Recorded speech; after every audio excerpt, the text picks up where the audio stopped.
All right, and welcome back. Newstrength Way podcast, another week. I've got Nath here by my side, and we're talking nutrition today. Yes, we are. Last week we hit in on the standards that every dad should be able to hit from a training standpoint, from a fitness standpoint, and this week we're going to hit the baselines and the standards for nutrition. So what that should look like when not only probably more so for a family man than somebody that's just trying to get shredded for having a six pack to be out on the beach at summertime. And they don't have to be mutually exclusive either, obviously, but it's not from a point of are you going to eat out of chicken and broccoli and do that while your kids are having dinner every night? Maybe not. It's not my way. I also aren't shredded and have a six pack either. So You can do both. You can do both. But let's get rolling. So Nath, I want you to give us a rundown. Why does nutrition matter for a dad? Mate, it matters for lots of reasons, but I think essentially what it's going to do, it's going to dictate how you feel from a day-to-day perspective, but then also your body composition and how much energy you have on a daily basis. Like no one that I know anyway, let's say they're heavily overweight, they're generally not bursting with energy, ready to do whatever it is where they're running around with their children. So on a daily basis, it's going to affect how you move, how you look, how you feel. And that essentially dictates how you show up. Let's be honest, it's much easier to be a good parent when you feel good. So why don't you put everything in alignment to do that? And I was with nutrition and that goes for dads, but it's the same way I look at it for my kids. Like, it's not necessarily I want them to eat well just because it's healthy. It's because I know if they eat well, they feel better. And if they feel better, then we have better days. And that's less of them acting up or whatever it may be, where I think their behavior is essentially what foundation am I setting so they can be in the best position possible to have the best behaviors possible. And it's the exact same thing for me, where it doesn't have to be chicken and broccoli and those things, but it's like, what am I doing here? Is this meal an experience, or is it something that's fueling me to make sure I have a better tomorrow? And that's where nutrition falls. I think to add to that, and I think you hit in with it, the importance of it for your kids too, is ultimately, I think we've all been through when you've got your kid that's hungry and the gremlin that they can turn into in about 2 seconds. They're all good, and then next thing, they're going to try to take your head off. Mm-hmm. And I think that's a showcase of obviously things are going to happen. You're going to get busy. It's always handy to have a pack of snacks somewhere that's nearby for the kids whenever you can. But really the same thing happens to us as parents. It just comes out differently. And I think if you're not fueling yourself well, then you're more likely to be reactive. You're more likely to get frustrated at the kids. 100%. And you're more likely to not have the energy to follow through and do the things that they want you to do too. Yeah, we should do a whole kids one as well, but another time we'll do that and touch on it. Get into pediatric nutrition. No, not that. Standards. It's just standards. Standards, not an actual nutritionist, just the standards that you set. We'll bring in a special guest for that episode, guys. We will not dive too deep into that realm. But let's go through. So I want to basically, what's the overall big arch? And I reckon we're probably going to come up with the same thing. And I'm going to do a 3 count. We're going to count down for this one. And what is the number one most important thing when it comes to nutrition? And if we don't get it right, this is not pre-rehearsed too. So this could be bad, but we'll debate it out if we're not right. So are we going to say the same thing? Except I think I've got 2 things at the base of my triangle that I would say first.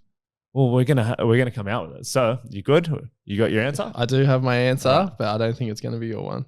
All right. So 3, 2, 1. Relationship with food. Oh. Relationship with food first. Adherence second. Calories next. Macros after that. Micronutrients and subs. So let's just step back there. Let's start with your one, and we'll talk about those 2 pieces there first and foremost. So relationship to food. Where's that start? From a standard standpoint, where does that start? Why is it? Why is it there? Why is it the base of your pyramid? And 2, anything placed on top of that, if that's not in check, is going to be temporary. I think first, Jake. It's the healthy versus not healthy, or you can't eat that, or you can eat this. It's nutrition is so much more complex. And if you're getting your nutrition information through people that are demonizing foods, walking through a shopping center on Instagram, that's not nutrition advice. It's fucking hooks and watch time. And the biggest shock scare tactics they can do to make you watch the video, and then that gets the next video watched, and it's not actual nutrition. So you need to make sure that you have a decent relationship with food, both in experience and then also understanding of its value, and then you can build a plan that you can adhere to after that. And let's dive into that, just relationship to food from a point of the complexity of it. Is like, it's not meant to just be fuel for us, like, because of the connection, the community side of things within food and our experiences on that there. That's why you can have, your grandma had a special bolognese recipe that has a certain smell to it, and when you smell that somewhere, like mum's bolognese or Karen, mum. So when you smell that, it takes you back to that time, and then that's that attachment. And that's obviously where some people can get into the depths of, like, comfort food essentially comes from that sort of idea. It's like, oh, I've had a shit day, but, you know, like, I really feel like that bolognese. And they go and eat that, not because of they really wanted bolognese, it's the piece in that life that represented for them. It was 100%. a simpler time, a nicer time where they felt good about themselves or felt good about the situation they were in. And that's part of the reason why, when I say at the start, it's like, you don't have to be chicken and broccoli all the time, because food is tied into our DNA in that way there. Like, we 100%. have so much, it's tied into our psychology as well. And we want to be able to utilize that in a positive way, not turn it into where you're just treating it as like, I'm going to eat out of a Tupperware container for 6 meals a day because that's what it takes to get shredded or get strong or whatever. Yeah, 100%, man. Like, nail on the head. It's I think people ask me a lot with nutrition and food and my outlook on it. Like, it's just a tool, and I can use that tool to get diced and shredded. I can do that. I can also use it to have an amazing experience with my kids or with my wife, or I can have one of those meals that takes me back to my childhood. Like, and none of them are, it's not. Besides the bolognese, what is it? What's the one that sticks out to you? My mum's chicken soup, because I would just surf all day in winter and just be so frozen. Like, if anyone's, I don't actually know. Like, you know me, Jacob, with some things I just get tunnel vision. Like, I will not do anything else because I want this outcome, and nothing else exists besides this. So you see me do that with snatches. I've done the same thing with fishing, the same thing with bodyboarding at the time. So because I wanted to nail one trick or whatever it was, I just wouldn't come in. So it'd be winter, I would go out and I would refuse to go until I had sun up to sundown, essentially. So what happens when you're in winter and you don't have a steamer because you don't have heaps of money, you just wear what you can wear, is you get proper cold. So she would make that for me. I just remember sitting in front of a heater with trackies, hoodie, frozen, having that. But it was also her, like, it's the same thing with food. It was her genuine care for me, my happiness and well-being in that meal. Because as much as she thought I was mental sometimes, and should say that with it, which it was, like, I can be with things and that's fine. It was all those things tied in, which was just like, I can't, like, how do you, like, it's, you can't put a value on that. Like, it's priceless. And that's the cool thing about food. Like, it has this power, like you said, where it has so much power to bring so many things outside of just the body composition returns or fueling for training or whatever it is. And we need to make sure we appreciate and understand that, because you can't have that essentially as being demonized or off track. Do you know what I mean? Like, it can't be that, oh, I can either be lean or I can enjoy that experience that I used to enjoy. I think food and nutrition gets complex when people abuse it, is at the end of the day, or are just even just mindless to it. But yeah. And I think that probably comes into, like, we'll have Jess on the podcast more and more talking about mindset and psychology and those sorts of things there. But obviously that's the underpinning thing when it does come to nutrition. And ultimately, like, a lot of people don't get themselves to the position where they're in out of purely looking for, like, I just kept on eating because it tasted good. Like, at some point, McDonald's doesn't taste that good anymore. If you just have another burger, it tastes pretty sickly. So I think it's one of those things that when you look at people and in that there, it's obviously there's some underpinning psychological stuff, some mindset, like their experiences they're going through in the world at the time, that's then driving to those decisions being made. And then obviously touching back on the comfort food that it might be, whether that be that, like, their grandparents used to take them to McDonald's every Saturday morning. That was me, actually. We used to stay at Nan and Pop's on Friday nights. Hot cakes? Saturday morning. No. So our one, hash browns with butter on it. Oh, there you go. Yeah, which is epic, by the way. If you're listening, shout out to Mickey Nan, D's. and Mickey Nan. D's. It was actually it was by accident. So Really? I think one of my cousins got hotcakes, and then one of them just like Oh, the hotcakes butter. got Oh, the hotcakes butter and right. accidentally just like buttered Oh, their the hash plot brown, thickens. and then tried it and was like, oh my god, this is amazing. There And you then it just go. stuck as like that is still now I cannot eat a hash brown without putting butter on it. That's funny, And mate. That's cool. When you've got a little bit of balance in your lifestyle, you can have that sort of stuff. You don't have to 100%. exclude that away because that was a positive time in your life and something that you think back on fondly. You can still have that as long as you're doing the baselines and you're 100%. looking after yourself That's what most of the time. 100% holds, and that's why the whole pyramid's important, but that's at the base. And then it goes into our second point, is adherence. But you'll struggle to have adherence if you don't have that first foundation of the pyramid built. So it doesn't matter the perfect plan. Same with training's the same. Like you could have the most perfect plan on paper or science or whatever it is. If you don't adhere to it, it's just as shit as the other plan that didn't work. Like it doesn't matter. So adherence must be there, and there's so many ways to go through. Fall down on adherence. Like what are some of the examples where? I think it's like two things. I think it's the relationship with food, but I think which is still in that category, it's their knowledge. It's they have a limited amount of actual knowledge on nutrition, where it's like, oh, my sister's roommate told me this is really bad for you, so I'm not going to eat it anymore. I was like, your sister's roommate doesn't fucking know anything. Where it's it's done my head in for so long, man. Like we would have people we worked with that wouldn't eat sugar for X amount of reasons, and then they would go and get an acai bowl because that was marketed as healthy. And it's like my brain would just go fucking where it was like, how can you anyway, we won't go down that rabbit hole right now, but just because someone says something with conviction about nutrition, it doesn't mean they're right. And if you think about it, if there's so many fucking people doing so many fucking different things with the nutrition and getting results, it's obviously never the one thing. And that should give you freedom to know you can create something for yourself that'll work. And it goes to this pyramid, like back again, it's your relationship with food. That's number one.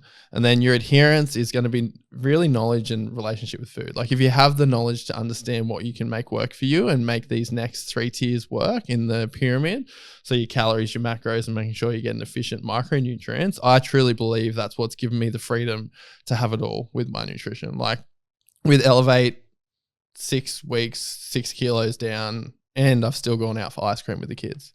And everyone will be like, oh, is that magical? Or the biggest thing will be like, oh, that would never work for me. But I can fucking guarantee you, if you tracked every gram of protein, all your calories, and managed it how I managed it, it would definitely work for you.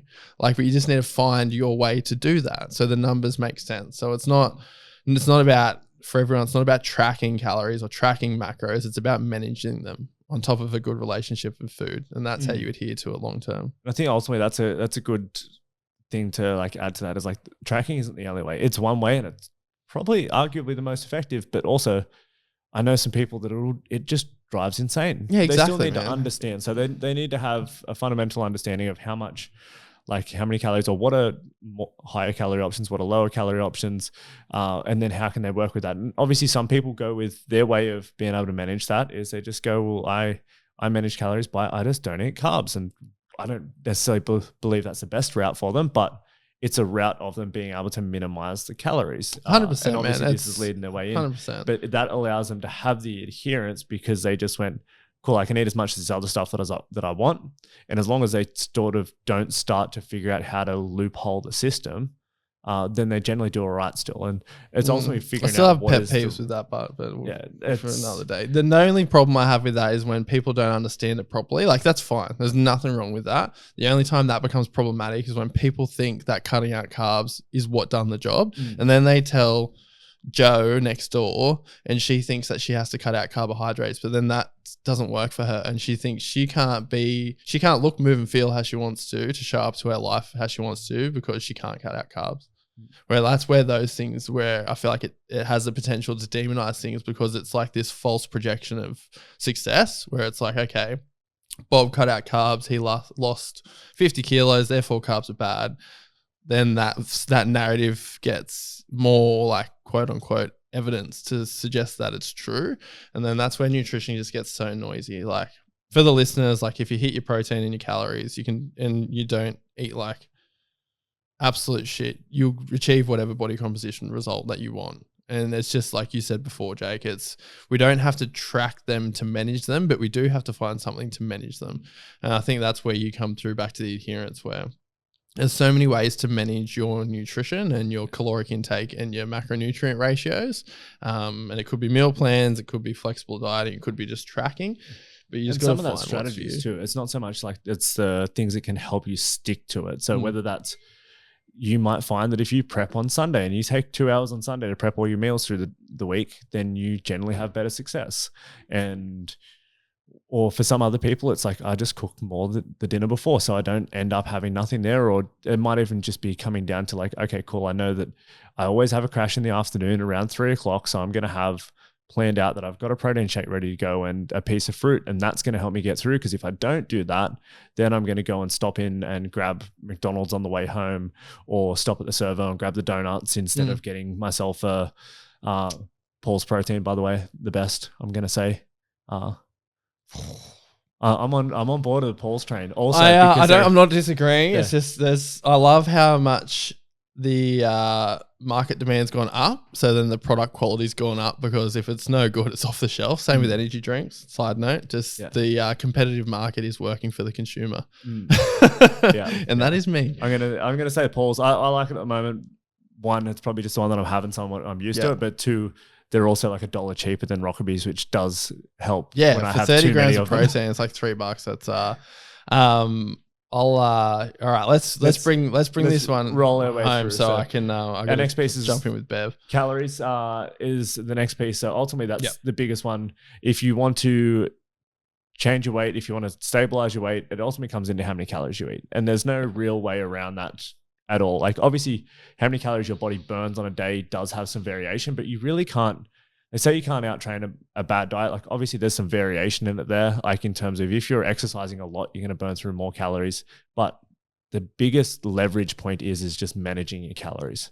Yeah, 100%. Like, yeah, you do see like there's guys that train 6, 7, like professional athletes. A lot of them don't eat that well because their calorie demands like 5,000 a day. And anyone that's out there, like if you've ever tried to eat that many thousand calories a day, it's really damn hard, particularly eating it in like just whole foods. Like try to get yourself through 5,000 calories of like egg whites and chicken and broccoli, and it's going to be a rough day. You're going to be basically like very full the whole time. So that's where you see when you see the athletes and they're going out for pizza or they're having big dishes of pasta. And you're like, oh, what? Like you can out-train a bad diet. It's like, no, it's not a bad diet. Most of the stuff they have is really good.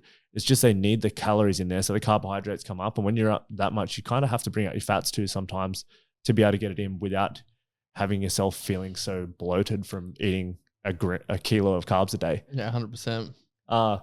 Next piece, priority on macros is always protein.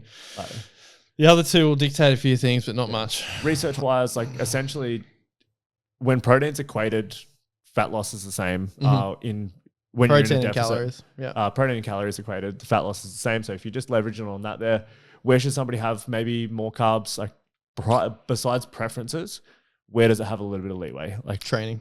So training. Like if you're having, and there's so much research, and if anyone wants to argue it, then go ahead. But like people train better when they have carbohydrates. And when you're not having carbohydrates, your body's going to do a process called gluconeogenesis, where it turns protein into a usable source as well. That's why all the keto fans out there, you can't have high protein if you're doing that, because it tries to create glucose essentially. So what we want to make sure that we do is see what works again, like whatever your ratios sit at, they keep you full and happy and you feel good. And then outside of that, some carbohydrates around your training are going to be beneficial. So you can feel good. And then I generally shift mine around training, and then ice cream and things like that with the kids, where it's like, and then I'll shift the rest of my carbohydrate-ish totals to wherever they need to be to make sure I can have the experiences I want. And that's finding the balance for you. Like I know for me, I typically prefer having some at the front end of the day. I don't need to have heaps, but just to keep energy trickling through. And then I also bias around the training side of things there. but I do also have, for the most part, most of the time, enough that I can sort of spread them across the day anyway. So you can either kind of condense them to where you feel like you need them the most. Carbs are really valuable for a recovery standpoint, from recovering the nervous system from intensive training sessions. That's why you see it's actually more important for recovery to have carbs in that time than protein, really. The protein's obviously good for the muscle recovery. Yeah, it's total consumption though. The nervous system is ultimately the big thing that's going to be the slowest thing to recover from a heavy session. Like it's going to take 3-4 days to recover the nervous system from a really intensive deadlift or squat session. And in those cases there, if you can speed that up, particularly when you're in a sport or where you might have to back up multiple of those days a week. Yep. Stepping our way through, we've got, I'm going to say micros are more important than meal timing at this rate. I think meal timing is pretty 100%. Negligible. You just got to do what works. Yeah. With meal timing. Like if you're getting into that, like it sounds too hard. And if it becomes too hard, you're not going to do it. Like that's really the only thing that matters to me on meal timing is that it makes it sustainable. Like exactly. It comes back down to it makes the adherence work. Yeah. Like more than technically you want to time them out, like 4 protein portions a day is better than 3, and 5 is technically better than 4 marginally. Like, but it doesn't really make a difference. There's no difference from 6 to it just sort of it starts to come out in the wash there. But essentially the biggest one there is that you can actually do it. Because if you're basically just sitting at the Tupperware container in the microwave all day long, you're going to be over it very quickly and you're just going to go. Yeah, and you've got other levers to pull on too. Like if anyone, like I know some people hear those things and they're like, oh, so 5's better than 4, but 6 doesn't matter. So I'll try and hit 5. Do you know what will get you more jacked? Just try harder when you train. Like try harder when you train. Put in more effort. Go through a deeper stretch in your tissues, like actually have a crack when you train. Having 5, like 3 to 6 or whatever the protein timings are, like if you're focusing on that and you're not actually having to go training, like do that first and then worry about it. I feel like those 1%ers people like to focus on because they sound very like tangible and they can do it and like it's a little cheat code. But the cheat code most of the time is effort and adherence, and that is it. Yeah. And it does matter, but who it actually matters for is so little. And let's be honest, if you listen to this podcast, it's probably not you. Like, not saying there's no elite of the elite amongst our listeners, but it's generally I still argue it doesn't matter as much. I doubt anyone's got all the other things in play that are going to move the needle through faster and more direct than actually having those. If you're trying to prep yourself for the Olympics, for example, and you're trying to get the 1% of the 1%, you're going to do those things, but you're going to have the support to do those things. And if you've got your kids and you're trying to juggle life and a job and relationship and all these things, it's probably small on the priority list. I agree, but I think for the dads listening, this is the least I've ever focused on that in my whole life of those 1%ers, and it's the best shape I've ever been in. Yeah. Like it's as simple as that. Like my focus, and it's not going to be for everyone, is just doing the non-negotiables, which we'll go through in a second. And it's actually just having more intent and effort in the actual training. And that's what's actually facilitated the result, and then hitting the minimums with the nutrition. Right. So let's wrap this up quickly. I want you to hit me with your non-negotiables each day on nutrition. All right. What level? Base level? Baseline. What should everyone do? Baseline for dads? Yeah, still talking dads, aren't we? Yeah, everyone could get value parents. from that. I'm going to talk to dads. I won't sugarcoat it for them. All right, baseline for your nutrition. You need to understand your protein sources. You have to. You need to focus on protein. You need to have protein with every meal. Like, it's just the way. And no, that doesn't mean like when you're having ice cream with the kids, you need to have a shake on the side. It's just when you're having your main meals, they need to have a decent amount of protein. And I'd say no less than 30 grams of protein in a meal. Easy shots 50, I reckon. Like, just shoot for that most of the time. If you undershoot it, you're covered because you got there for the rest of them. Yeah, 100%. Yeah. Next one. On the roll. Is that the only non-negotiable?